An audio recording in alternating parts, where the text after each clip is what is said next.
Vocês conhecem o Miguel? Vocês já viram ele falando da arte, né? Miguel é um psicanalista que é muito ligado na questão das artes, da literatura, da poesia. O Miguel o rostinho dele parece, né? O Fernando Pessoa, assim. James Joyce, ele tá falando do Joyce aqui, né? Não tem nada exagerado, Miguel. Miguel é uma pessoa incrível. É uma ótima aquisição aqui da nossa sociedade. Eu fico muito feliz dele ter aceito para falar um pouco das impressões dele desse texto, né? Então, vamos à palavra. Então, a gente começa com o Miguel e o professor. Aí depois vai ser para você comentar. Isso aqui está funcionando direitinho. Bom, eu fiquei super satisfeito, agradeço muito o convite, adorei o convite, né? E uma coisa que eu vou mencionar só de passagem é que tem essa ideia que eu acho hoje é muito importante, que às vezes a gente esquece, como é possível, né, haver grandes modificações mesmo, transformações no mundo inteiro, né? Transformações que a gente nem imagina através da palavra falada, né? Eu penso muito nisso, eu tenho pensado muito nisso, porque o Império Romano, né, ele se transformou completamente, né, só através da palavra falada, né, de Jesus, né, só através do verbo. Eu não sou cristão nem católico, não. Não tenho religião, mas é impressionante essa história, né? E a palavra dele, né, é completamente antagônica, é como se fosse um resgate, né, uma reparação pelo pai que ele teve, né, que é Yahvé, né? É impressionante os contrastes. Isso vai ser... falando de Jesus? Tô, né? E do verbo, da palavra. Jesus tem essa dimensão. Através da palavra falada, sem nenhuma violência, sem nenhuma ação, né? Houve uma mudança, eu não sei se pode dizer que uma cesura, uma mudança na história mundial impressionante. O Império Romano se transformou em cristão. Isso é retomado depois, não sei se vocês conhecem o livro de Thomas Mann, José e seus irmãos, né? Que o José é uma refiguração de Jesus, no contraste com Jacó e os seus irmãos, porque José, na descrição do Thomas Mann, ele é um homem muito afeminado, né? Feminino, né? Com hábitos femininos, roupagens femininas, ele ficava à noite, né, admirando a lua. Pronto, isso não tem nada a ver aqui, mas eu tinha pensado em se entender um pouco por aí. Mas esse sentido das palavras poderem ser... As palavras faladas publicamente, né? O poder de modificação é muito grande. Eu penso muito hoje em dia na situação do mundo, né? Não só do Brasil, como do mundo. Eu achei que esse ponto, né, ele tem um sentido de uma aventura, quase de uma saga. Não sei bem o que é uma saga, mas tem o sentido de uma aventura, e me lembrou muito o Winnicott nessa ideia da importância de ter tem um início, um meio e um fim. E eu escrevi assim, é um menino, é uma história de um menino, de homem essa história, né? E repara, a alegria tem margens, né? A alegria não se espalha sem contenção, né? Ela não se espalha eternamente, ela tem margem. E fremia, vocês leram conto? Sim. Então, ele fremia com um jeito de folha a cair. Isso é o menino. Atenção flutuante, né? Esse é o ideal mítico do sentido da ação da cura e psicanálise. Você pode ser... Freud preconizava que a postura... Só não esqueça um pedido, você fala um pouquinho mais perto, que está gravando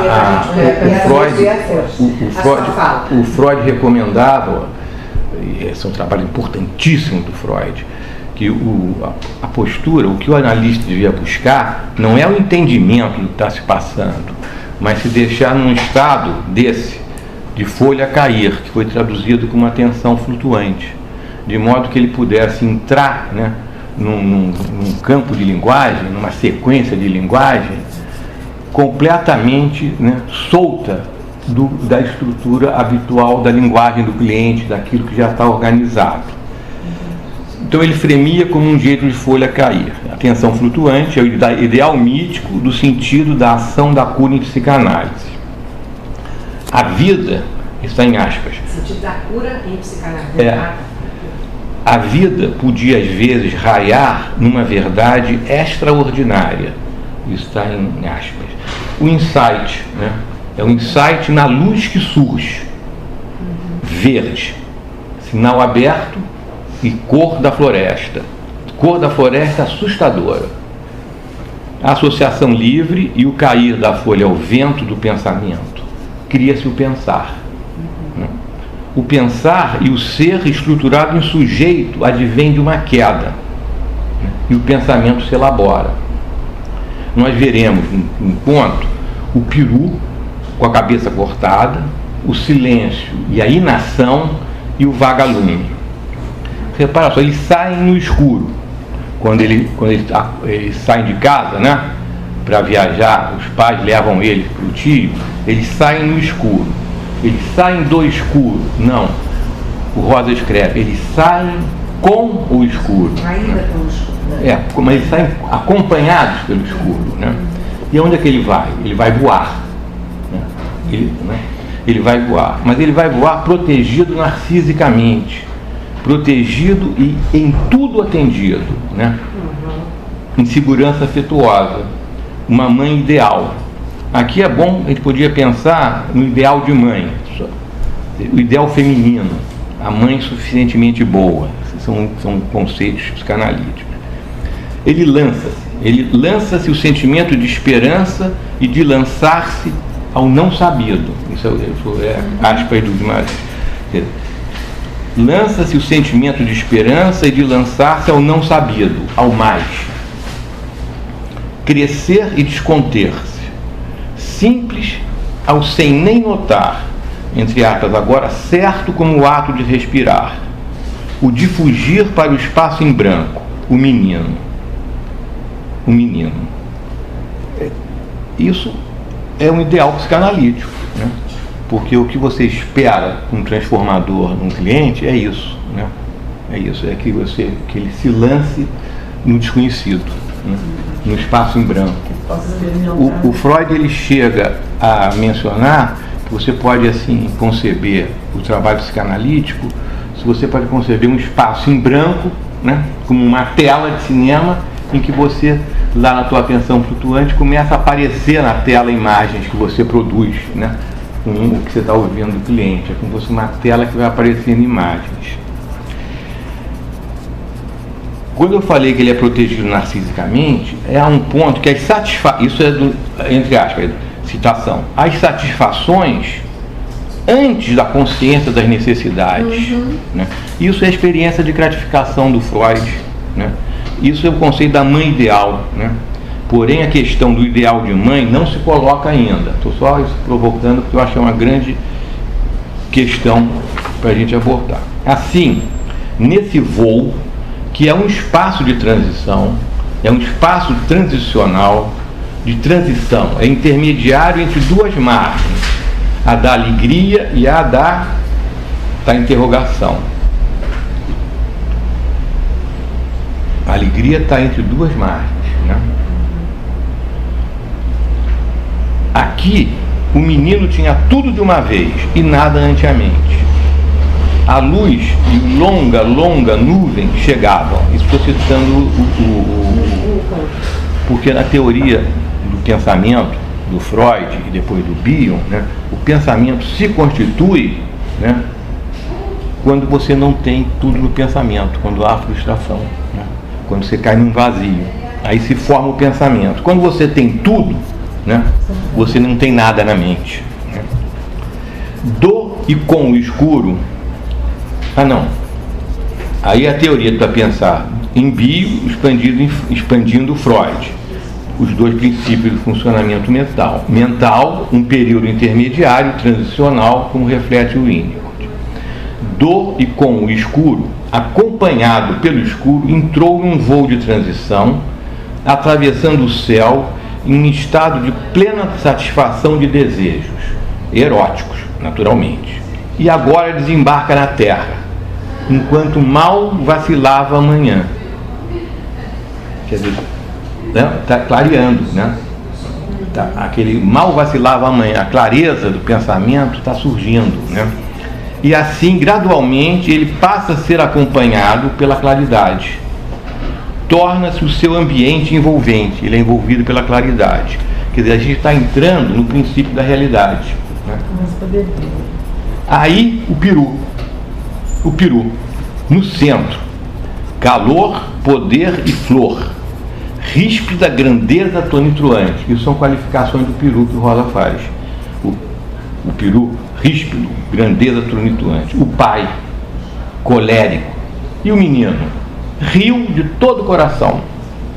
Quer dizer, o humor do menino faz essa grandeza colérica, tonitruante do pai, do peru, né?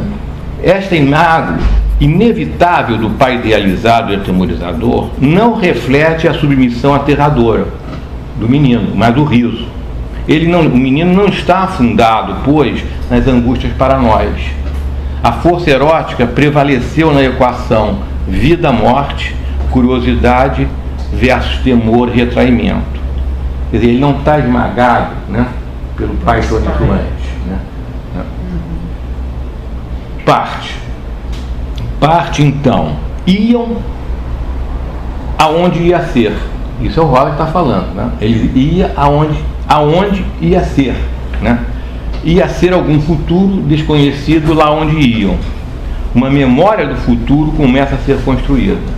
Memória do futuro também é um clássico de referência psicanalítica do Bion, né? Quer dizer, como? Assim, o menino, isso também estou citando uma memória do futuro começa a ser construída. Como? Assim, o menino repetia no íntimo o nome de cada coisa. Nomeia, ele dá palavras ao mundo das coisas que desconhece. Assim, conhece-as, construindo com palavras próprias o seu mundo. Ele está construindo a si mesmo. E assim, aspas, na sua memória ficavam no perfeito puro, castelos já armados. Isso é a estrutura da sua linguagem própria, né? Que é o caminho da subjetivação, né? Da construção, da subjetivação dele. Não é a construção do eu, não é do eu, né? A criação do mundo é a subjetivação, não em abstrato ou em ideias, mas em palavras. Fazendo uma parte aqui, que o inconsciente, ele não é um conteúdo, ele não é um lugar. O inconsciente é uma forma do fraseado, de como as palavras se ligam umas às outras, né? Tornar uma coisa do inconsciente consciente é modificar o encadeamento das palavras, né? É modificar o fraseado. Geralmente inclui palavras que nunca foram ditas, né? Palavras mesmo, o conteúdo não importa, né? Palavras, tem palavras que não são ditas em certos ambientes, né? São substituídas por outras, né? Assim, na sua memória ficavam no perfeito puro castelos já armados, né? Já falei. A criação do mundo é sua subjetivação, não em abstrato ou em ideias, mas em palavras. O sujeito e seu mundo constitui-se com suas palavras. O seu presente e o seu futuro do menino, já aqui, lá semeado com palavras. E são todas, aspas, são todas as coisas surgidas do opaco, quer dizer, do silêncio do inconsciente, do sistema do inconsciente, né?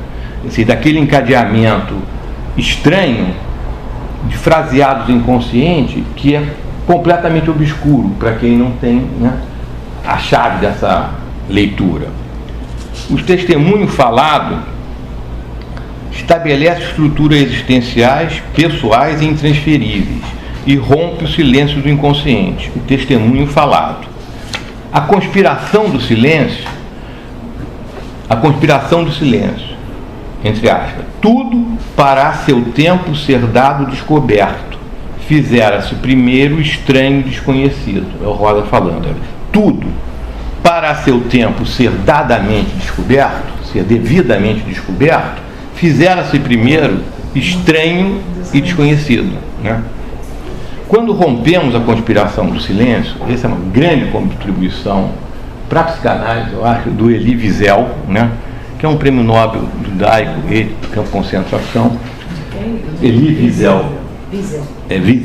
Quando rompemos a conspiração do silêncio pelo testemunho, que é um dever do psicanalista, é um dever de todos nós, que é uma pedra de toque do trabalho do Primo Levi, né? É o dever do testemunho.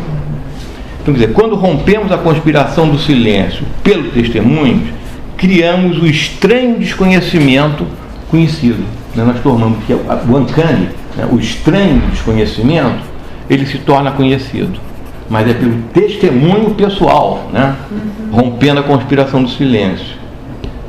Aberto agora à claridade do mundo, à sua contestação, ao contraditório ou à negação. Falando do menino. Quando eles voltavam, o menino pensava no peru quando voltavam. Só pudera tê-lo um instante, ligeiro, grande, demoroso. Haveria um assim em cada casa e de pessoa? Teriam todos um peru? O que ele está falando?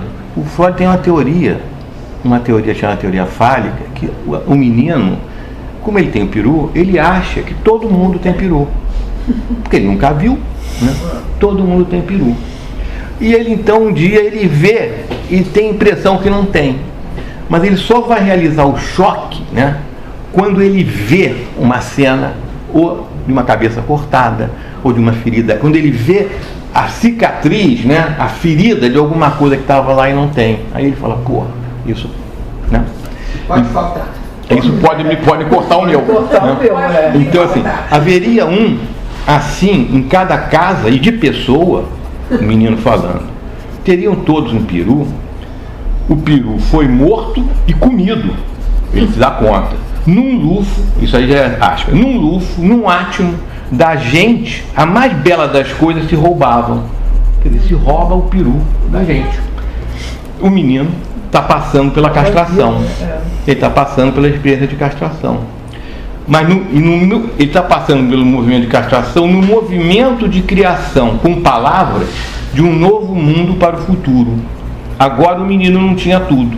Ele tinha a perda por morte, faca e corte, e pedaço cortado.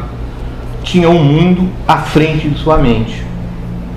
A luta, a resistência dele à realidade da castração.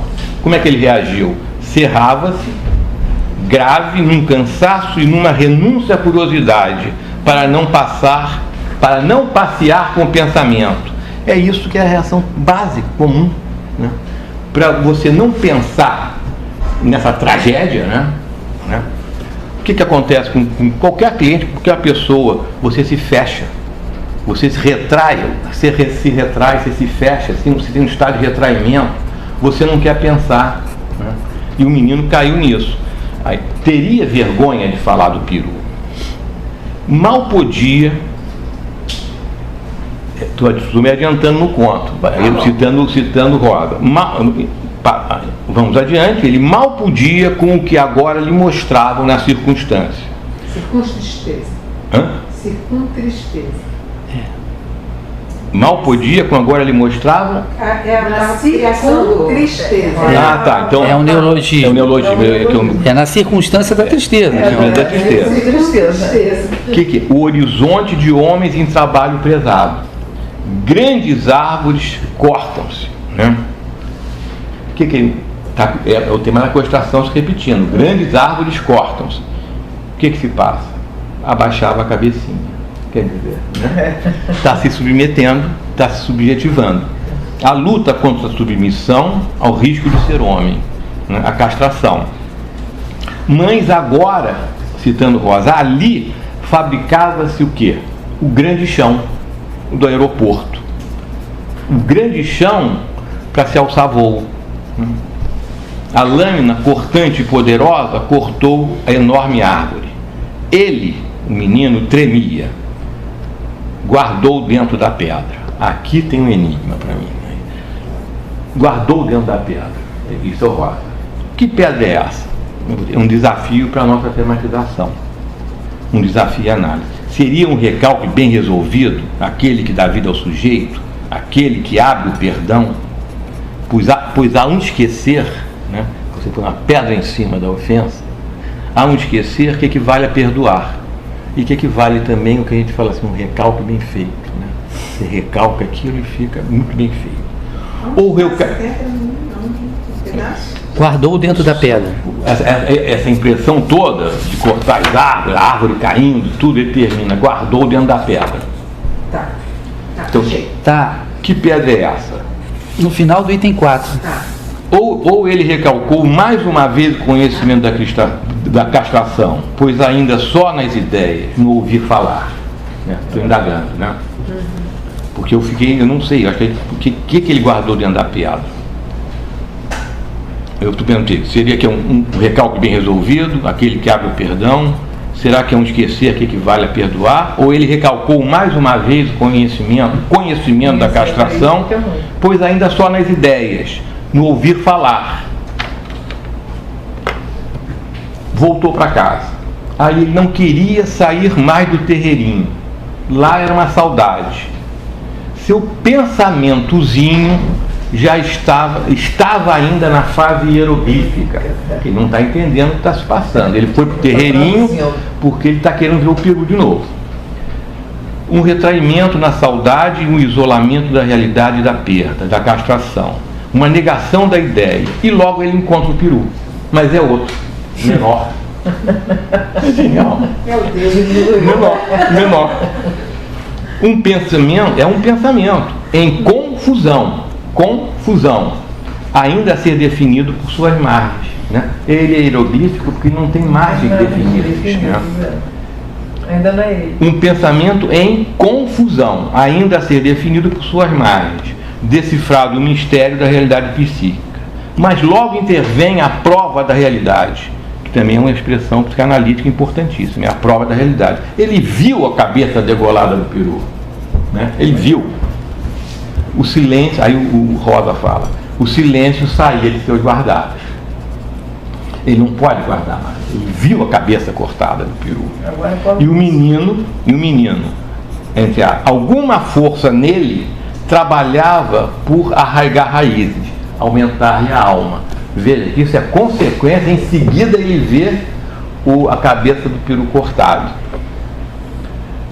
Aí eu falo, força de vida acumulada narcisicamente pela gratificação anterior, que eu falei no início, pela proteção, o amor precoce que garantira sua autoestima, um potencial acumulado de libido narcísica. O menino se doía, o menino se doía e se entusiasmava. O peru menor bicava feroz a outra cabeça, a cabeça do peru grande, né? Do peru majestoso, assim projetada na mata, nas negras árvores, no jovem e peru menor, ele exercia sua agressividade e ódio à castração, à realidade da vida, ao mundo demais, ao peru majestoso e morto, ao pai morto, às trevas. O menino não entendia, mas logo voava. Isso, se o psicanalista consegue funcionar assim, tá bom, sem entender o que está acontecendo, sem entender o cliente, mas voando, quer dizer, flutuando à vontade, aí vai correr muito bem o processo. Então, o menino não entendia, mas logo voava, entre aspas. A luzinha verde, vindo mesmo da mata, o primeiro vaga lume. Abre-se o sinal para o mundo. Voa a vida em outra vez a alegria. Agora com a aceitação do mundo, da morte e do corte. Assim voava o primeiro vaga-lume, indo-se para a vida limitada do mundo. Isso foi a primeira leitura que eu fiz, né? Que é pequenininho. Depois eu fiz outra leitura, uma segunda leitura, mas vamos ficar por aqui, né? Para a gente conversar. Depois a gente... Bom. Foi. Então, eu não diria que é uma leitura psicanalítica, mas é uma leitura de um psicanalista. De um psicanalista, né? Que eu vejo esses sinais, né? É claro, porque eu não sei como é na época do Rosa, mas é muito difícil um menino nessa idade se encantar com o peru e a gente não pensar no peru, né? Que justamente A gente sabe que nessa época o centro da vida do menino é o peru, né? O Rosa também sabia, né? O Rosa também sabia, olha. Eu fico assim, será que ele sabe? Ele tinha intimidade com a psicanálise? Ele era médico, né? Devia ter alguma coisa. Então pronto, eu acho que... Não, mas ele era bem sensível nessa hora. Não, sensível, mas daí a saber de psicanálise. Não, eu não estou falando que ele sabia de psicanálise, estou falando que ele era médico e sensível. É completamente aberto ao inconsciente. Que a linguagem A escrita dele é uma escrita maravilhosa. Bom, então vamos lá. Muito legal. Muito bacana. Que ótimo. Eu quero isso. Eu tenho vontade de perguntar quando começa o próximo curso de formação psicanalítica. Porque tanto na semana passada com a Sandra, quanto hoje com o Miguel, eu aprendi tanto. E realmente eu falei já no primeiro dia que eu estava muito entusiasmado de vir aqui, porque estou muito acostumado anteriormente a ir a simpósios, mesas redondas, com pessoas que tiveram a mesma formação que eu, né? Então você aprende muito também, é óbvio, mas não tem tanto estranhamento, não se abrem tantos caminhos novos, tantas indagações. Só para dar um exemplo, né? Semana passada a Sandra Gonzaga, né, já que tem muitas Sandras nesse mundo, a Sandra Gonzaga falou que a terceira margem do rio podia expressar a relação do Rosa com o pai dele, né? E obviamente, como eu sou leigo, né, eu fiquei com aquilo batucando na cabeça, e eu fui lembrar da infância do Rosa, que já leva a gente para o nosso tema, né? Ele era o primogênito, né? De uma família em que o pai era uma pessoa importante na cidade, ele era vereador, ele era juiz de paz, ele era dono talvez do principal comércio da cidade, ele era caçador de onça, ele era contador de história, o pai era tudo isso, né? E ele queria que o primogênito também fosse, que o primogênito jogasse bola, caçasse passarinho, fosse para a caçada com ele, e ele ia para a caçada com o pai, né? Aí ele viu uma perdiz e ele gritava: pai, uma perdiz! Aí o pai, seu Flor do Arco, começou a pensar: esse menino é amigo da onça, ele tá gritando para avisar o bicho que eu tô querendo matá-lo, porque o Rosa amava os animais, né? Amava. O Rosa aprendeu muita coisa com os padres de lá, padres holandeses, ensinaram alemão, ensinaram holandês para ele numa idade muito, muito cedo, né? Então ele às vezes brincava de rezar a missa, porque o padre era ídolo intelectual, né? Naquela cidade, quem é que tinha alguma cultura? Era o padre. O Rosa gostava de cultura, né? Na verdade ele nunca seguiu religião nenhuma. Esse que é o fato.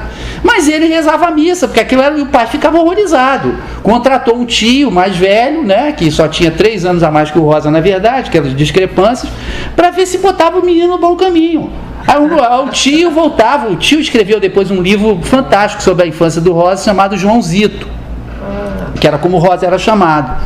E ele vinha: seu Flor, não adianta. Eu levo o menino para jogar, ele dá 2 chutes na bola, depois ele dá uma escapada. Quando eu vou ver, ele está lendo, brincando com as formigas, desenhando, né? Então, de certa maneira, eu falei que, gente, a Sandra estava certa, porque o Rosa, pelo menos, depois, ele é um menino muito inteligente, se deu muito bem na escola, foi sempre brilhante, foi logo mandado para Belo Horizonte, né? Com 9 anos de idade foi mandado para Belo Horizonte. Passou em medicina com 16 anos, então óbvio que o pai se orgulhava dele. Mas no inconsciente, o Rosa sabia que ele não tinha sido aquilo que o pai queria que ele fosse, né? Então, nesse sentido, aquele final lá do Terceira Margem do Rio, em que ele diz que ele quer, mas ele não entra na canoa do pai.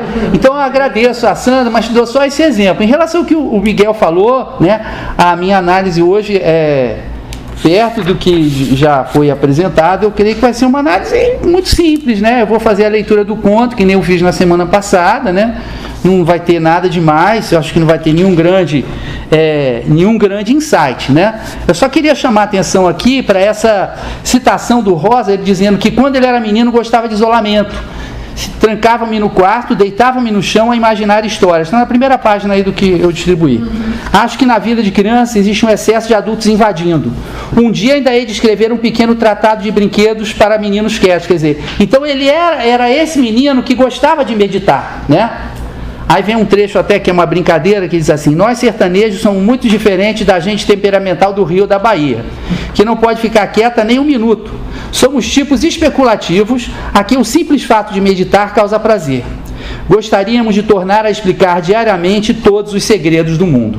Eu acho que é sobre isso, sobre a descoberta e sobre a explicação dos segredos do mundo, que trata o conto As Margens da Alegria. Devemos levar em consideração que ele é o primeiro conto do livro. Então, obviamente, ele é um conto que, de certa maneira, ele traça um programa do livro, um significado do livro, o caminho que o livro vai seguir, né? E tem uma coisa engraçada nesse conto, que é a seguinte: esse conto tem partes numeradas pelo Rosa. Dos 21 contos do livro, só esse tem partes numeradas. O último conto, que também é sobre esse mesmo menino, o livro termina com o mesmo menino viajando, mas dessa vez na situação em que a mãe dele está correndo risco de vida, e o menino vai com o tio somente, não vai com a tia, né, para se distrair. E ele não encontra um peru, mas encontra um tucano, que não é assassinado, tá? E depois ele vai reencontrando esse tucano todo dia, acreditando que a mãe vai ficar boa, e no final a mãe fica boa. Mas ele fecha o livro e abre com esse menino, né? Bom, então vamos lá. Começando aí do começo, né? Ele diz que ia um menino, mas esse menino é com minúscula. Então é um menino qualquer, tá certo? Por enquanto, porque está em minúscula. Ele vai com os tios, que aí já estão em maiúscula, né? Representando tio em geral, tio em abstrato. Passar dias no lugar onde se construiu a grande cidade, que na verdade é Brasília. Brasília é o grande contraponto, né, dessa história. Por quê?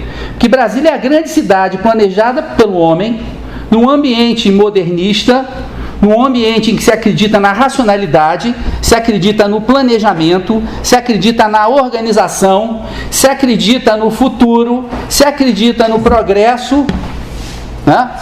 Se acredita na construção de um meio artificial. Até mesmo o lago de Brasília é artificial. A gente deveria ter imaginado que uma cidade construída em torno de um lago artificial não seria uma boa capital para o Brasil, né? O Brasil, que tem tantos lagos e rios belíssimos, vai construir um lago artificial na sua capital. Já disseram logo tudo, né? É o Brasil das empreiteiras. Bom, e essa viagem, eu concordo com o Miguel, ela é um momento de passagem. Ela é aquilo que no Grande Sertão ele chama o tempo todo de travessia, né? Você sai de um momento, você sai de uma posição, você sai de uma condição existencial para outra. Então essa viagem do menino, sem dúvida, ela é uma travessia existencial, né? É uma viagem inventada no feliz, que se produzia para um menino como se fosse um sonho. Ele sai ainda no escuro, com cheiros desconhecidos. Aí é um menino. Esse menino, né, que representa a capacidade de se maravilhar, a capacidade de aprender, a capacidade de se lançar na direção do desconhecido, ele é um bicho com todos os sentidos. Ele cheira, ele ouve, ele vê, ele prova, mas isso não aparece, né? Então, a mãe e o pai vêm trazer até o aeroporto, o tio e a tia tomavam conta dele, todo mundo sorria, tem um avião. O avião é outra coisa que remete a Brasília, que Brasília, o plano de Brasília é um avião, tá? Então o avião é esse símbolo perfeito da modernidade, que vai fazer a viagem no avião, que era da companhia, tá? Tem a ver com esse capitalismo e tal, tá? Bom, o voo ia ser de pouco mais de 2 horas, ainda é o menino em minúscula, é a última aparição de menino em minúscula. Fremia numa corçoa. A corçoa é excitação, né? Então esse menino, ele é mais sentimento do que razão, né? Ele está alegre de se rir para si, ele tem um jeito de folha cair. Folha cair, aí eu posso dar certeza que o Rosa era um bom conhecedor da antiguidade, tá? Era um bom conhecedor do pensamento clássico. E folha cair é uma imagem homérica. Os homens são iguais às folhas que caem das árvores, que depois são substituídas. Então, nossa vida é como a vida de uma folha que está caindo, que alguma hora vai chegar no chão. Isso aponta para o fugidio da existência. E esse menino estava vivendo cada segundo, por isso ele sabia, mesmo que instintivamente, que ele era uma folha a cair, né? Ele não tinha ilusão de que ele fosse uma árvore, de que ele tivesse parado, de que ele fosse estável, de que ele fosse inexpugnável, né? Ele vive como se ele fosse morrer a qualquer instante, que é a condição real de todos nós, né? Bom, esse menino, ele tinha um novo senso de esperança. Mas qual era a esperança dele? Da construção da nova capital? De alguma coisa maravilhosa? Não. A esperança dele, como a esperança do Rosa menino, era a esperança da aprendizagem, de ir ao não sabido, de ir ao mais. Era um crescer, né? Era desconter-se, era se liberar para quê? Para fugir para o espaço em branco. Ora, quem é que foge para o espaço em branco? O escritor. Então aqui, a atitude do menino e a atitude de quem escreve o livro é a mesma. É a atitude de proporcionar uma descoberta. Eu diria que o Primeiras Histórias é feito de contos de fada metafísicos, tá? São contos de fada metafísicos, que tem uma dimensão aqui muito claramente abstrata e existencial, né?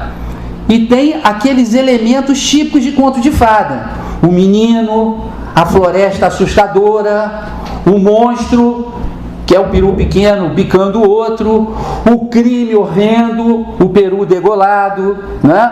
Os medos e por aí vai. Aí, logo depois dele falar desse desconter-se, de fugir para o espaço em branco, aparece o primeiro menino com maiúscula. Ou seja, aqui ele nos indica que ele está falando do menino que, sei lá, em Jung é criança primordial ou criança divina, eu não sei nada disso, depois vocês é que comentem isso, mas aparece na Fortuna Crítica. Esse menino aqui é essa capacidade universal do humano, né, de lidar com o desconhecido e de aprender, e de crescer, e de voar. Bom, aí as satisfações antes da consciência da necessidade. Na Fortuna Crítica tem gente que compara até a condição intrauterina, né, de, você nem sabe o que é desejo, você está ali literalmente boiando na sua mãe, né, dentro da sua mãe e na sua mãe, aquele líquido é a sua mãe, né? E ele senta onde? O tio só está preocupado com maquinário. O tio é o dono da empreiteira. Então o tio quer ensinar como é que bota o cinto de segurança, quer ensinar como é que mexe na poltrona, e o menino quer saber do quê? Da janela. Ele quer saber de olhar para fora. Ele quer saber de ver e de conhecer esse imóvel mundo como aparece aqui, né? Entregam a ele revistas e mapas. O que são as revistas e mapas? São a realidade ressecada, é a realidade transformada em papel, né? A realidade empobrecida num plano único. Ele não quer saber de revista, ele não quer saber de mapa, né? Ele quer saber de quê? Ele quer saber das nuvens, de amontoada amabilidade. Claro, é esse contexto de recepção, de mãe suficientemente boa, etc, que vocês mencionaram, está aqui muito claro. Até as nuvens estão abraçando ele, estão recebendo ele, né? Da claridade, dessa luz que sempre no pensamento mítico, no pensamento esotérico, a gente tem, e até no iluminismo, a gente tem uma equivalência, né, entre luz e conhecimento. Então ele está olhando na direção da luz, ele olha na direção do céu azul, né? Os homens, meninos, cavalos e bois, lá de cima eles parecem insetos. E tem alguém da Fortuna Crítica que comenta: ora, isso é a própria dimensão trágica. Homens, bois, né, todas as formas de vida, são na verdade o quê? Frágeis, são muito pequenas, né? Então quando ele está olhando do alto, ele está percebendo isso, ele está se conscientizando disso aí, enquanto eles voam supremamente, acima de tudo. Porque esse pensamento, essa capacidade de conhecer, ela está acima de tudo e ela mostra qual é a real dimensão das coisas. O que é o homem? Diria Píndaro, né? O sonho de uma sombra, tá? Para citar aí outro elemento da antiguidade. E aí aparece de novo o menino com M maiúsculo, tá? Bom, agora esse menino vivia, olha só, quem não aprende não vive, né? Ele está vivendo porque agora ele está aprendendo, ele está olhando para a luz, né? A sua alegria é como que solta raios. Ele sentava-se inteiro. Por que inteiro? Porque ele está vivo. Por que ele tinha tudo de uma vez e nada ante a mente? Por que ele tem tudo de uma vez e nada ante a mente? Porque ele vive no presente. Ele tem tudo. Não precisa ter nada ante a mente. Nada é o quê? É futuro, é especulação racional, né? É o desejo. Não, ele está vivendo aqui. Ele está olhando, ele está cheirando, ele está sentindo, ele está sendo feliz. Então ele tem absolutamente tudo. Não está falando das revistas, tá? Nem da comidinha que estão servindo, nem nada. Ele chega então da Nova Cap, como se chamava antes, como Miguel lembrou muito bem, quando começa a amanhecer, né? Vai ser esse processo de iluminação e de conhecimento do menino. Mas o que é a grande cidade que se fazia no semier do Chapadão? É uma mágica monotonia, são diluídos ares, né? A grande cidade não tem vida, ela é monótona, até o ar é diluído, não tem nem ar. Isso é a grande cidade produzida pelo homem, porque como a gente vai ver, essa grande cidade ela é produzida através da morte sistemática. Ora, a morte não produz vida, só pode diminuir a vida, né? Então, o menino via, o menino vislumbrava, e ele queria ver ainda mais nítido, vívido, estou no parágrafo 3, né? As novas tantas coisas, o que para os seus olhos se pronunciava. Então esse menino com maiúscula, ele é com maiúscula porque ele representa esse desejo humano, né? Imortal, enquanto humano, de conhecer, de aprender, tá? Por isso ele via, vislumbrava, respirava muito. Ao invés do ar diluído, o menino está cheio de ar, né? Ele está cheio de vontade de aprender. Ele chega nessa morada. Ele não fica na morada, porque na verdade ela é uma morada provisória, ridícula, né? Porque o que o homem constrói é ridículo perto da natureza. Mas ele vai para a clareirazinha, onde tem lá umas árvores, onde tem uma mata, com a mata, tá? Vocês vão ver porque que eu estou falando isso. Da mata, que para o menino vira logo uma floresta, podem sair o quê? Índios, onça, leão, lobos, caçadores. Vejam que são todos elementos dos contos de fadas, né? Mas só saem sons. Não tem problema. O som, e aí parece que eu estou até remetendo ao Proust, né? Mas o som e o cheiro são os dois elementos que mais ativam a memória e mais ativam o cérebro. O som é suficiente para ele, né? Com pássaros de cantos compridos, para abrir seu coração, ou seja, para sensibilizá-lo, para torná-lo sensível à compreensão desse novo que é a floresta. Parágrafo 4. Senhor, parece até que ele está dialogando com alguém. É o único momento que parece que ele está dialogando com o leitor. Ele está dizendo, Senhor, olha só, presta atenção, leitor. Quando ele vê o peru no centro do terreiro, esse peru imperial, e a descrição do peru, né? A descrição do peru, ela é magnífica, né? Porque ele é descrito em todos os detalhes, nas suas cores, os laivos de azul claro, o azul de céu. O peru tem algo de céu, tá? Dessa dimensão do alto, dessa dimensão do conhecimento, né? E o peru é para sempre. Por que o peru é para sempre? E ele diz: belo, belo. Porque o que é belo alcança a eternidade. O que é belo tem essa perfeição que permite ele ficar para sempre na memória, né? E ele ser guardado. A beleza aqui é quase que uma tecnologia mnemônica. Ela causa esse impacto sobre a memória, tá? Não é uma beleza de enfeite, é uma beleza epistemológica, para que aquilo gere conhecimento, para que ele se torne um saber do menino, né?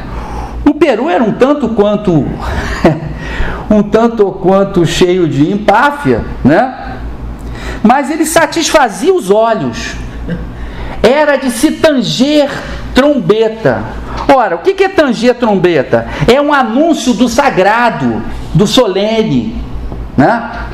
Está chegando uma procissão religiosa, você vai tanger trombeta, né? Está chegando o fim do mundo, você vai tanger trombeta. Tanger trombeta, isso é um momento sagrado, é um momento muito carregado, um momento muito forte, né? Bom, e vem de novo, o menino riu com todo o coração, porque ele não ri com a inteligência, ele não ri com a razão, ele ri com sentimento e intuição. Mas só teve tempo de dar um desvio, de olhar de novo para o Peru, porque tudo isso foi um segundinho, que causou enorme impacto nele. E já o chamaram para o passeio, porque obviamente eles não tinham trazido o menino até ali para ver um Peru, né? Queriam que ele visse a grande cidade, queriam que visse a promessa de progresso. Eles iam de jipe, um outro símbolo da modernidade e daquele Brasil do Juscelino, né? Que era o jipe, que era esses automóveis que estão chegando, as fábricas de automóveis que estão chegando, e que aqui é mencionado, né, muito claramente, o jipe. E o menino dizia o nome de cada coisa. Concordo plenamente com o Miguel, com a análise que ele fez, porque aqui o nome de cada coisa significa uma atenção à variedade da vida e às suas manifestações. Nada de um bando de planta, não. Peraí, não é um bando de planta, não. Tá? Aqui é a arnica, ali é a canela de ema. Cada uma tem uma cor, cada uma tem uma forma. Papagaio é papagaio. Cobra é cobra, mas é a cobra verde.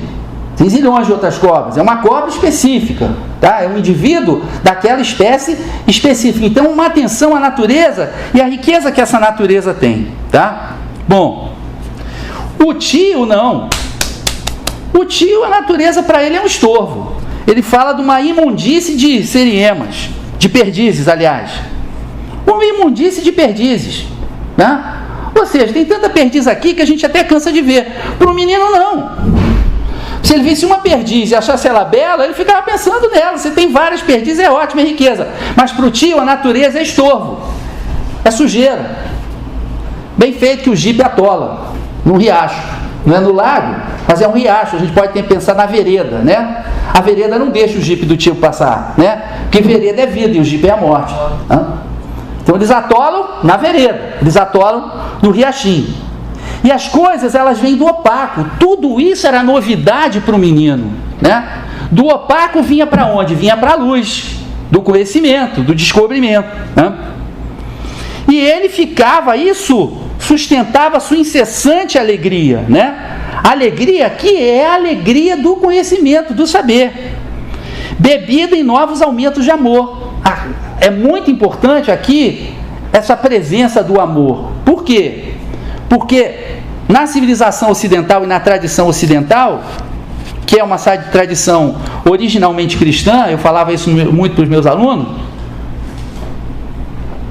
você acha que conhecimento é igual a sofrimento. Se você não sofrer, você não aprende.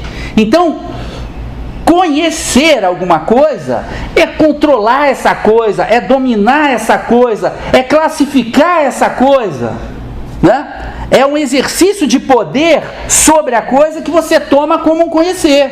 Aqui o conhecimento se dá pelo amor, se dá pela beleza que ele encontra no Peru, por exemplo, né? E depois vai encontrar também na árvore. É uma outra forma de conhecimento que ele está propondo aqui, tá? Mas tudo para ser descoberto fizera primeiro estranho e desconhecido, né? Primeiro a gente tem a sopacidade, para depois haver a revelação, essa luz literalmente desabrochar. E nesse momento ele estava nos ares, né? Ele estava voando, não mais de avião. Ele estava voando na nuvem da descoberta, da alegria, do novo saber. E ele pensava no Peru, já estou no parágrafo 6, né? São 14, gente, mas os últimos são bem pequenininhos, né? Paciência. Então, no parágrafo 6, ele pensava, e ele diz assim, que ele só pudera ter o Peru um instante ligeiro, grande e demoroso. E eu lembro do Riobaldo, quando ele diz o seguinte: o que eu lembro, tenho. Ter é ter na memória, é gravar a imagem. Ele só tinha essa imagem por pouco tempo, embora ele tenha gravado, né? O ter do menino é completamente diferente do ter do tio. O ter do tio é casa, é jipe, é betumador, betoneira. Esse é o ter do tio, é o ter uma coisa. O ter do menino é outro. É a construção. É a construção do conhecimento dentro dele, né? Bom, e aí ele pergunta: haveria um assim em cada casa e de pessoa, ou seja, um peru para cada um? Aqui ele também, note bem, eu larguei essa história, essa senhora respeitável chamada história, e meu torre do card de amor com a antropologia, né? Porque eu vim para a literatura, que eu acho que é muito mais livre. Então, de maneira nenhuma, a minha análise aqui, ela se contrapõe à análise do Miguel. É uma análise paralela, que as duas podem, né, transitar e aprender uma com a outra. Então, a análise dele, para mim, eu não entendo de psicanálise, mas entendo de coerência um pouco, estava totalmente coerente e perfeita. Mas a análise que eu faço do Peru aqui é outra, tá? A análise que eu faço do Peru é o seguinte: será que para cada ser humano poderia haver um Peru para esse ser humano descobrir que ele está vivo? E de que está vivo é aprender, que está vivo é conhecer, que está vivo é duvidar, né? Que é passar do opaco para a luz. Será que teria um Peru para cada um? Sim, né? mais filosófico. Não é, seria necessário, né, ter um Peru para cada um. Será que tinha? Né? Bom, eles têm fome, né? Tinha grande cidade e tal, e o menino não quer saber de nada, ele quer rever o Peru. O 7, ele entra, a mata, que era tão feia de altura, parece aí essa floresta encantada, maligna, cheia de seres perigosos, e só tinha penas e restos no chão. O S matou, alguém, provavelmente uma empregada, né? Explica: amanhã não é o dia de anos do doutor? Amanhã, né? O doutor vive sempre no amanhã.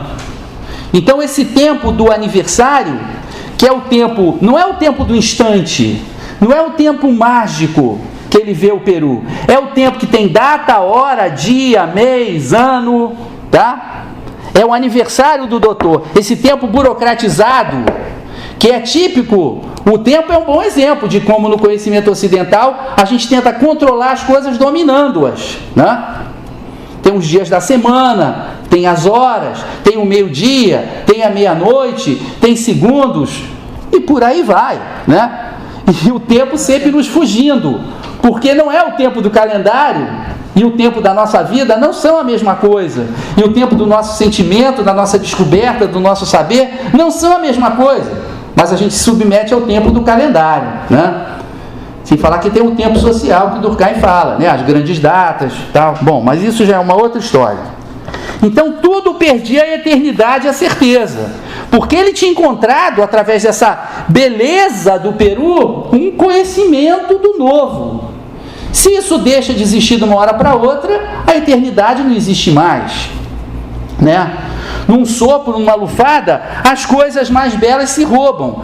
Essas coisas mais belas não é só no sentido estético, é no sentido existencial, né? As que mais importam para a nossa vida, as que mais modificam a nossa cabeça, a nossa maneira de pensar, né? Como que eles podiam? E aí o menino recebe em si 1 miligrama de morte, né? Ele está começando a entender o que é a morte, que a morte se insere nesse processo todo. Existe a beleza morre, a beleza renasce. Ele tem que aprender. Ele pensou que a beleza existia e era eterna, que fosse simples assim, mas não é. E eles chamam para quê? Vamos à grande cidade, né? Vamos ao lago, vamos conhecer o lago, né? Ao invés das veredas, símbolo de vida, vamos conhecer o lago, símbolo de morte. Porque como é que o lago vai ser formado? Eu vou pegar todos os córregos e não sei o que, e vou colocar a serviço de construir esse lago. É óbvio, né? Vou modificar e matar a natureza para isso. Entra na parte 4, no parágrafo 8. Bom, o menino, como Miguel disse, ele se recolhe, né? Ele renuncia à curiosidade, porque o que ele tinha conhecido tinha sido muito pesado. E vai que ele conhece outras coisas também tão pesadas assim, né? Ele se recusa, ele não quer passear com o pensamento dele estava voando para lá e para cá, né? Mas agora ele não quer mais. Sabe lá aonde meu pensamento vai esbarrar? De qualquer maneira, ele parava e pensava não, melhor sentia, né? Que aquilo parecia-lhe obscuramente algum erro. Por que obscuramente? Ele não está na fase hieroglífica, né? Esse menino não se expressa com palavras, com sentimentos, racionalidade, né? Ele, na verdade, percebe, tem quase que uma intuição que aquilo está errado. E ele estava cada vez mais cansado. Por que ele estava cansado? Porque a energia vital tinha ido embora dele. Que nem a grande cidade que vive uma tediosa monotonia, né? Porque não tem vida. E aí querem mostrar para ele o quê? A morte em massa, a morte em ação, a terraplanagem, que é a primeira coisa que aparece, os caminhões de cascalho. Cascalho é pedra quebrada, nem a pedra fica. E terraplanagem é o quê? É pegar um solo cheio de relevo, cheio de história, que a Terra demorou bilhões de anos para formar, e aplainar, zerar, tornar tudo igual, né? Ou seja, é a morte da história do solo, da superfície, né? Em nome do progresso. A planta, até a planta está desbotada. O ribeirão é de águas cinzentas, né? Aqui a gente tem todo o pessoal, a bancada ruralista, está aqui já nesse parágrafo. A lógica de morte da bancada ruralista, o grande poeta, o grande criador, ele tem essa capacidade. Ela está aqui nesse parágrafo. O encantamento era morto e sem passas, até o ar era cheio de poeira. E ele descobria que podia haver outras adversidades no mundo maquinal, né? Maquinal é uma palavra perfeita, que aponta por um lado para a máquina, né?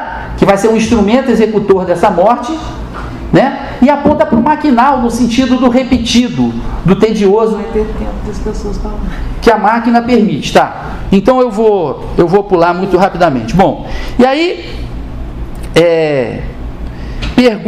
a tia pergunta o seguinte: como é que se cortou o mato? Agora não é mais mata, não é mais floresta, é o mato. O que é o mato? O mato, né, é a vegetação como ruído da comunicação, como sujeira verde. Ali naquele terreno baldio está crescendo muito mato, não é a mata. Então ela chama a vegetação ali do cerrado, onde está se construindo Brasília, de mato. Ou seja, apenas um obstáculo para ser derrubado. E aí se derruba a árvore, para mostrar à tia como é que é. Você nem precisava derrubar aquela árvore, é o cúmulo de maldade, né, de perversidade. A árvore é derrubada e o menino, de novo, ele é capaz de perceber a vida que havia naquela árvore, né? Ele tremia, a árvore para ele morrera tanto. Para a tia, a árvore tinha sido só tirada do caminho, para ele não, ela morrera tanto. E ele olha para o céu está atônito de azul, né?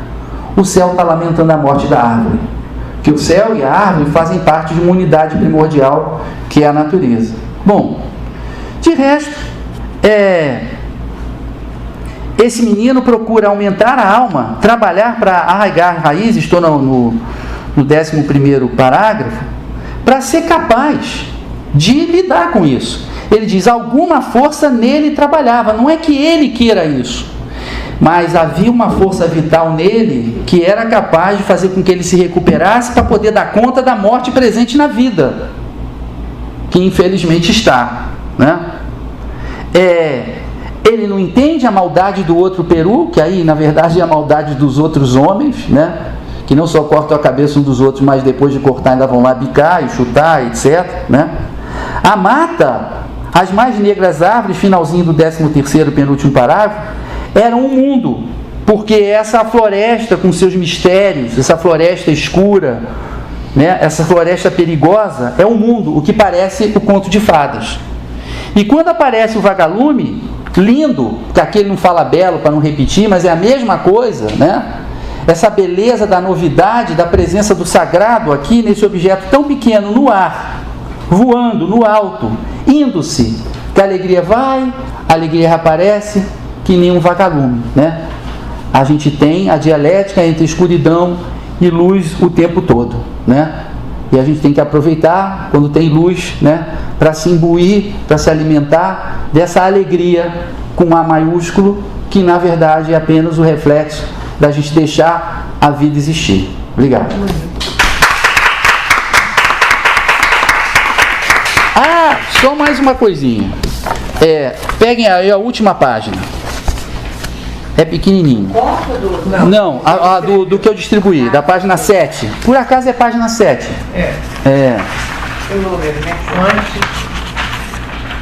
Como anteconclusão de tudo que eu falei, eu busquei dessa vez as palavras do Riobaldo, o mais famoso personagem do Guimarães, em que ele faz coisas terríveis e tal, e Diadorim perdoa, Diadorim aceita, Diadorim elogia o Riobaldo, acolhe o Riobaldo, e o Riobaldo, muitos anos depois, arrependido, né, da morte de Diadorim e de não ter percebido aquele grande amor, ele diz assim, refletindo acerca da sua cegueira, que ele não percebe que a realidade é uma coisa e o real é outra. Tem horas em que penso que a gente carecia de repente de acordar de alguma espécie de encanto. As pessoas e as coisas não são de verdade. E de que é que a miúde a gente adverte em certas saudades? Será que nós todos, as nossas almas já vendemos? Olha que lindo isso, gente. O menino não vende a alma dele, não. Não. Muito bacana. E assim, como que... Desculpem, não consegui ser mais conciso, mas eu tinha essa proposta de fazer a leitura de tudo. Tá certo. Perdão. É muito interessante esse texto, porque o tempo todo fiquei remetendo ao momento atual que a gente está vivendo no país, né? Como as pessoas deixaram de ter essa visão desse menino. Não é? Eu fiquei meio impactada com isso. Não sei se eu estou impactada com o momento que a gente está vivendo. Concordo plenamente. Eu acho que a gente está vivendo um momento de castração tão grande e como lidar com isso, eu não sei. E esse texto o tempo todo só me remete a isso. São os ruralistas querendo matar os índios, querendo tirar os quilombolas, porque todo mundo atrapalha, né? E isso acho que está me dando um mal-estar, que eu assim, Deus. Então vamos lá. Está aberto. Quem quer? Falar. E esse negócio que não está funcionando. Será que esse aqui está funcionando? Ligou. Ligou? Aqui pelo peso acho que não está não, deve estar sem pilha. Está muito leve. Esperar um pouquinho, né? Eu adorei a sua análise. Quer? Adorei a sua análise. Só que a minha análise estava pronta. Eu não domino a psicanálise para eu modificar. Não, mas ponto de vista, se complementam mesmo, são diferentes. Mas eu adorei a sua análise. Não, só queria comentar que eu li em casa, né, esse conto e o que me chamou a atenção que eu acho que a criança, né, no caso o menino, a criança vê o mundo do alto o tempo todo, né? O Guimarães traz essa imagem do avião, mas eu acho que isso é uma virtude da criança, ver o mundo do alto, né? Então olhar as coisas com olhos de assombro, né, com olhos de menino, né, que é algo que a gente precisa resgatar. E no final, eu não sei a interpretação que eu fiz do final do conto, quando ele diz que o vagalume era outra vez a alegria, né? Eu entendo que ele quis trazer a mensagem de que às vezes eu vi a alegria, né, e esse vagalume como uma esperança. Então eu entendo que é uma mensagem de esperança, que às vezes a esperança é mais necessária do que a realidade, né? Sem dúvida. Então essa foi a minha leitura assim, desse final. Não, sem dúvida. Sem dúvida. E às vezes é isso, eu acho que tem tudo a ver com esse momento, né? Sem dúvida. Então, Sem tem dúvida. que ter esperança. Sim.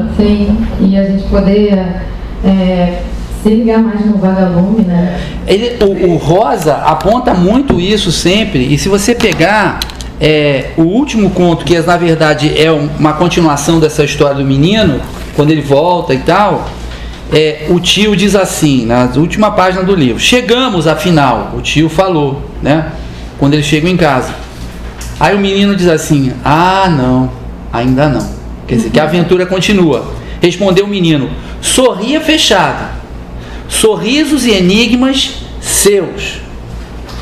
E vinha a vida. A vida sempre vem.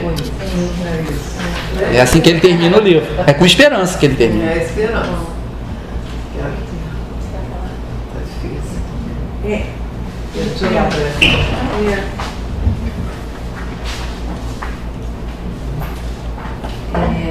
começando pelo Miguel, né? Eu li hoje, né, rapidamente o conto, né? E fiquei, né, como tinha tido a tarefa de falar sobre a terceira margem, né? Ai, meu Deus, se fosse falar sobre isso não ia conseguir falar nada e tal. A sua fala para mim foi iluminadora, Miguel. Foi assim, realmente, e acho que são formas de ver a entrada na vida, né? Na vida com seus mistérios, com a castração, né? E independente se o Guimarães sabia ou não, essa leitura ela não discorda da ideia do conhecimento, né? Da ideia de entrar no terreno do conhecimento, né? Do corte, da falta, e com isso, né? Poder ver, poder enxergar, poder ver os lumes que às vezes são vagos. São vagos, não é? Então, foi iluminador, né, para mim.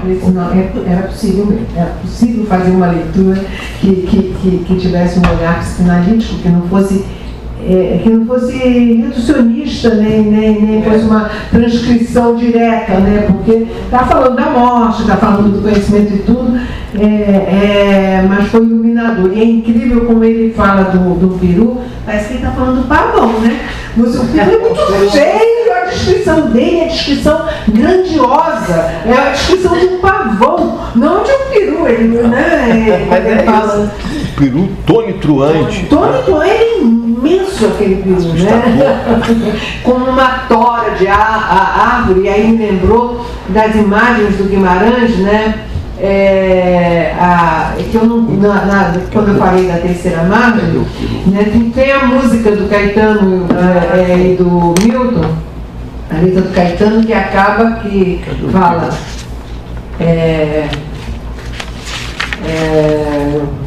outra palavra, não sei o que palavra, tora, pau enorme, nosso pai.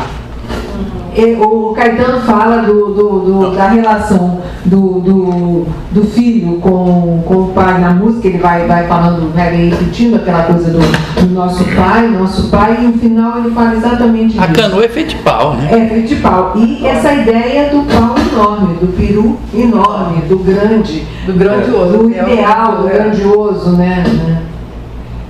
Achei interessante as repetições. E o Marco, mais uma vez, trazendo esse outro olhar que não ele é complementar dessa visão do Miguel. Mas, obrigado. Deixa eu falar. Foi seguido a Sandra? Assim, ó. Seguindo aqui, assim? Assim, você tem que botar isso pra cima. Seguindo a Sandra, né, eu também li primeira leitura hoje, né, com exatamente, né, momento político, né, nos toma com zaps, com textos, com não sei o quê. E o conto é belíssimo, né, eu achei assim lindíssimo, é até difícil de absorver, né, de ir para além das palavras, né, como é o que as palavras são muito fortes, muito forte, aquele fraseado, aquela poética, né, aquela prosódia do Rosa. E queria cumprimentar o Miguel porque eu fiquei impressionada, achei genial as suas sacadas, assim, as costuras que você fez, né, a leitura, o que você conseguiu colocar, muito Freud, Winnicott, Bion, né, até Elvisa como Primo Levi, né, num texto tão regional, né, tão aqui, tão com essa quase pureza, né, ingenuidade do olhar do menino. Achei genial, achei muito interessante, né, sem se tornar uma coisa assim de psicanalistês, né, de maneira que uma pessoa que não é da área, né, do campo que você está dizendo que aproveitou muito. Né, pôde sintonizar. E não sei, um ponto que me ficou assim vagamente, assim, fala de, claro, da experiência de morte, né, da desidealização, o mundo não é como eu imagino, né, essa criança que se maravilha, e maravilhamento, né, que é um estado do personagem muito diante da vida, diante das coisas, diante de uma árvore, de uma nuvem, do céu, até do peru, que para ele era mesmo grandioso, lindíssimo, né, não tem tu, vai tu mesmo, né, não tem como pavão, é peru. Ele fala, inclusive, da cauda, ele abre e fala, que cauda? O peru não tem que ser. Peru tem, mas não é aquela coisa assim. Tem sim. Você não, peru é A gente coisa. não tem aquela coisa do pavão, mas ele tem. E aí, mas enfim, porque assim, eu fico mais voltada, né, para a cabeça, que é muito feia, porque o papo, né? Vai ver que por isso eu não prestei os pés, né, tanta atenção. E aí ele tem essa experiência da perda, né, da morte, da decepção com o ideal, né, o ideal dos adultos que o frustram, né, o decepcionam.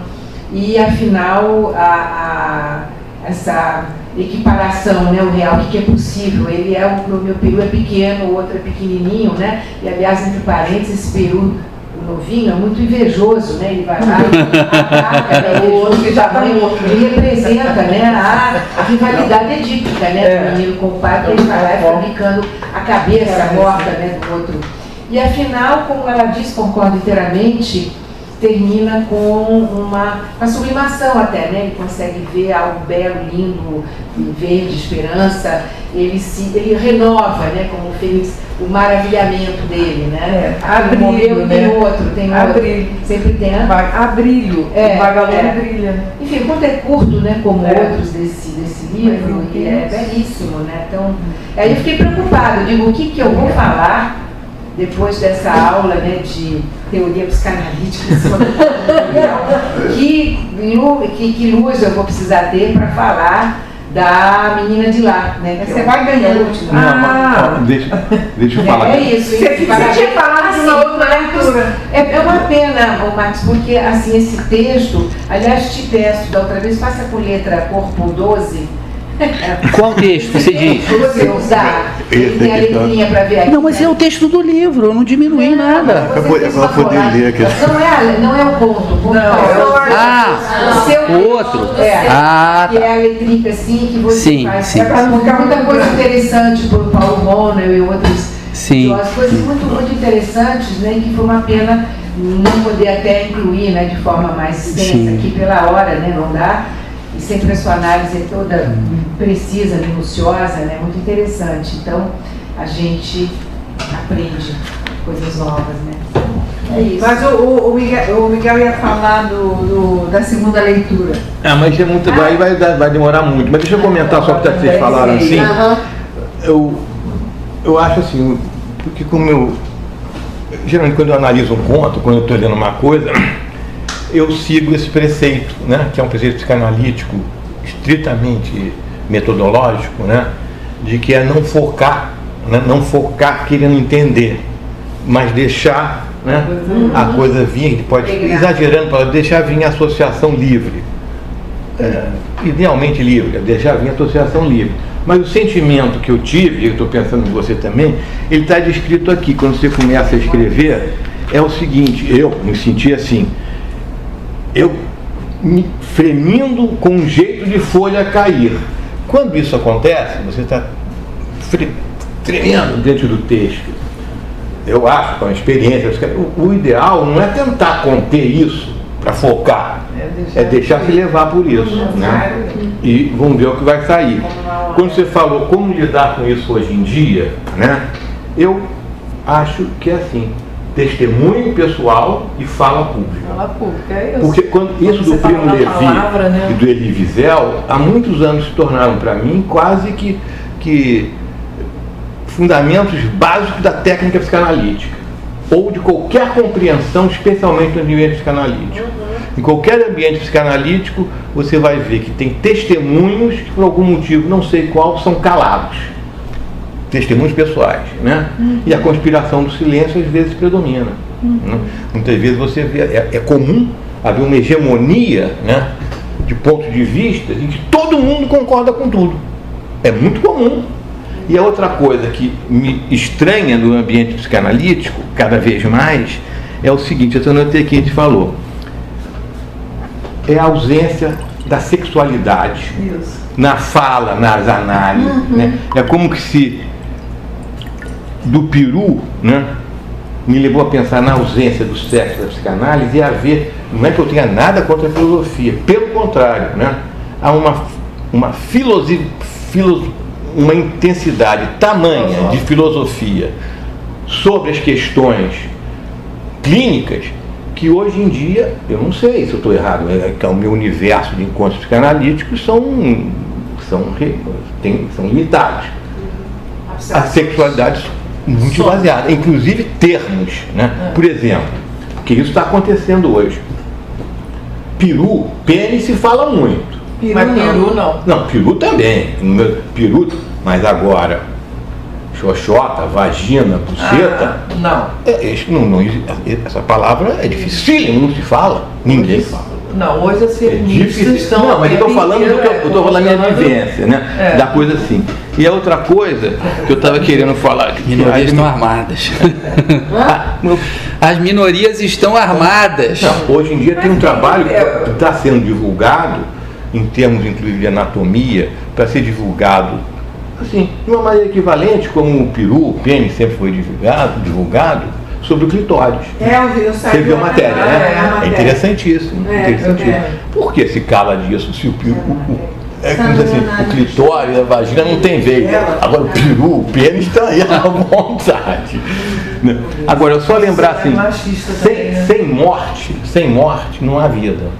Há que matar. Não tem jeito. Há que matar, exatamente. Não é que eu sou a favor disso, mas olha a história. E depois, o peru, né, como ele descreve o peru, e isso vai também para as trombetas, se você lê no Velho Testamento a descrição de Yahvé, é o peru. Ele é tonitruante, né? Ele é poderosíssimo, ele é colérico, né? É um Deus da vingança, né? Ele é ameaçador e ao mesmo tempo ele causa uma atração, né? Uma atração de submissão enorme. Se você lê o Velho Testamento, as descrições de Yahvé, você vai ver que é esse peru.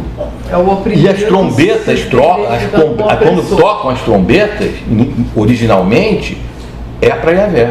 Depois ela se repete em todos os momentos sagrados. É pro sagrado. É pro sagrado. Mas eu estou querendo assim, porque a única forma, a forma de organizar o mundo que a gente está acostumado, o mundo judaico-cristão, tem no seu ideal a figura de Yahvé, que é um homem poderoso, ameaçador, violentíssimo, genocida, que não suporta a diferença, altamente preconceituoso. Nossa Senhora! Mas eu estou falando isso. Mas não é à toa que o homem se batizou lá no Rio do Jordão, né? Mas, não, eu estou falando que isso não tem necessidade de ser eterno. Isso muda. Isso muda. Que bom. Então, a gente pode ter um ideal de pai, né? A gente pode ter um ideal, isso constituindo o ideal de pai, diferente desse. Porque eu sou assim. Isso, claro, às vezes demora séculos para mudar, mas é possível mudar. É possível mudar. Pronto. Não, eu estou coçando aqui, não é uma análise teórica. Eu estou coçando para contar uma história que eu acho que eu nunca vou ter uma chance tão boa de contar essa história numa sociedade de psicanálise. Tá certo? Não estou pedindo para psicanalizarem, não. Só quero contar. É para divertir. Bom, meu pai era órfão de pai há uns 10 anos, então ele foi mandado para o colégio interno, tá? Então, mais ou menos em 1936, ele foi mandado para um colégio interno em Petrópolis. Uma das coisas que aconteceram com ele é que ele tinha um extremo pudor corporal, tá? Então, eu só vi o pau do meu pai uma vez de relance, quando ele já estava velho, já não tinha muita agilidade, e ele foi trocar a toalha assim, e olhei que negócio, eu falei, pô, é o tal. Mas quando eu era pequeno, eu não via, tá? Eu não via. E quando eu devia ter uns, sei lá, 8, 9, talvez menos, talvez um pouquinho mais, não dá para saber, eu fui no Flamengo, jogar futebol de salão, e quando terminou o jogo, meu pai falou, bom, vai lá no vestiário, toma um banho. Ele não foi no vestiário comigo. Quando eu entrei no vestiário, tinha aquele bando de homem, andando para lá e para cá, pelado, com aqueles negócios, aquele peru enorme, e cabeludo ainda por cima, fiquei apavorado com aquela história. Eu olhei para baixo, pelo amor de Deus, meu Deus, eu estou perdido, não é possível. Aí eu tinha um médico, o doutor Alexandre, que era uma grande figura, né? Eu ia ao médico com a minha mãe. Pra você ter ideia, meu pai não me levava no médico, eu ia ao médico com a minha mãe, quer dizer, minha mãe que via lá, eu, nu e tal, meu pai também não olhava a gente nu, né? Se recusava. Meu pai era uma grande figura, era uma ótima pessoa e tal, mas todo mundo tem as marcas da sua história. E aí eu fiquei meio assim, minha mãe estava presente, mas não teve jeito, né? Eu tinha mais intimidade com a minha mãe do que com meu pai, né? Mais liberdade e tal. Minha mãe veio de outra tradição, minha mãe era portuguesa, filha de operário e tal, o negócio dela era muito mais livre, né?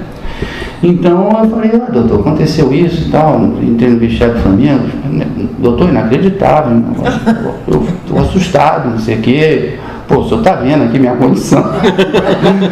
Não foram essas palavras, óbvio, foi uma palavra de criança, né, da década de 60. Aí o doutor olhou para mim muito sério, tu é grande, fortão, falou assim, não, Marquinhos, fica tranquilo, esse negócio aí vai crescer, vai ficar bonito, vai tirar uma foto dele, botar no outdoor com o telefone embaixo. Mas o melhor dessa história é que eu não entendi nada. Mas quando eu vi ele, e aí eu lembrei que você está falando do psicanalista, quando eu vi ele e minha mãe indo pra caramba, eu falei, não sei o que é isso, mas é bom, tá tudo certo. Nem perguntei mais, fiquei tranquilo. Só para dar um exemplo claro da importância do Peru, né? Gente, todos satisfeitos, depois dessa ótima história do Mar. Fechando a noite. Não precisa ser psicanalista. Já deu Só eu médico que levar na minha mão. Eu agradeço a presença de vocês. Tomara que na próxima semana venham mais pessoas, porque é muito bom. Esse encontro é maravilhoso. É maravilhoso. É maravilhoso. Eu fico assim, pensando, por que as pessoas perdem, né? Perdem. Porque é uma oportunidade. Que cabe no Janeiro. Mas olha, eu vou dar meus parabéns de novo e agradecer, porque oportunidades únicas, pois é. Que pena, mas é maravilhoso. Eu agradeço muito você. Obrigado, Tereza. Foi grande muito prazer te conhecer, querido. Obrigada a vocês que estão aqui. Eu estou com muita pena. Eu estou com muita pena que eu não vou poder vir nos próximos. Sim. Eu vou tirar férias agora, eu vou viajar no final da semana. Sim, mas nós vamos fazer o Joyce agora, né? Ah, depois, né? É uma ideia, Joyce. Eu preciso, Marcos, que você me dê a sua conta de volta. Tá legal. Você dá